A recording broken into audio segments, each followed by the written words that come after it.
Not every service has a burial vault that's lined with bronze or stainless steel or copper. Sometimes it's just a grave liner like you see here today, and this is cemetery policy for the most part. While lined and sealed burial vaults don't stop the deterioration process of both the casket and our loved one, it does keep the vault from filling up with water.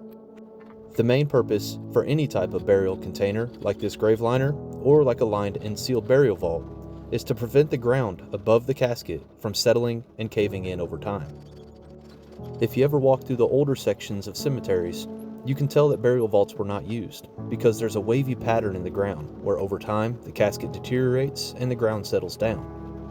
Most cemeteries require a burial container of some kind, such as this grave liner, to keep that from happening.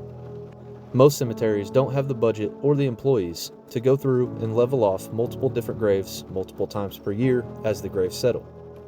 This is the only purpose for a concrete grave liner such as this. I think a lot of people make the assumption, and rightly so, that since I'm a burial vault installer, that I'm an advocate for burial vaults. And while that is the case, I do take pride in preparing these burial vaults for family members, doing the customization options, and doing my best to play my part in the funeral process to provide the services that the families require. That being said, I'm not an absolutist. I have family that's being cremated. I think the green burial option is also beautiful as well. And personally, if it was an option, I'd like to go out on a Viking ship, set ablaze, and sent down the river where my family and I love to go play, if my time were to come before I'm ready. At Kelly Vault Company, we don't just do burial vaults. We also have a cremation center, a pet cremation center called Pause and Remember. We're a casket distributor, and we also set cremation services for the burial of cremated remains in the cemetery.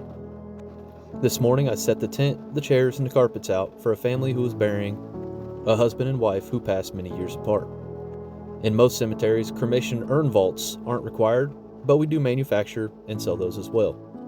The Loved and Cherished line is a casket and vault combo for infants, and those are rarely set up, thankfully, but we set those up exactly like a cremation service would be set, with a tent, chairs, carpets, and a table for that to be placed on while the service takes place.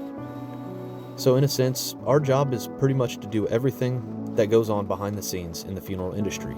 That even includes digging graves at times at 2 different cemeteries where that is our task as well. I understand the criticism that the funeral industry can get because of the costs, and the costs of everything are skyrocketing right now. If there was something I could do about that, trust me, I would. Everyone is entitled to their opinion, and in my opinion, I think everyone should be able to make whatever choice they feel is necessary for themselves or their family when this time comes.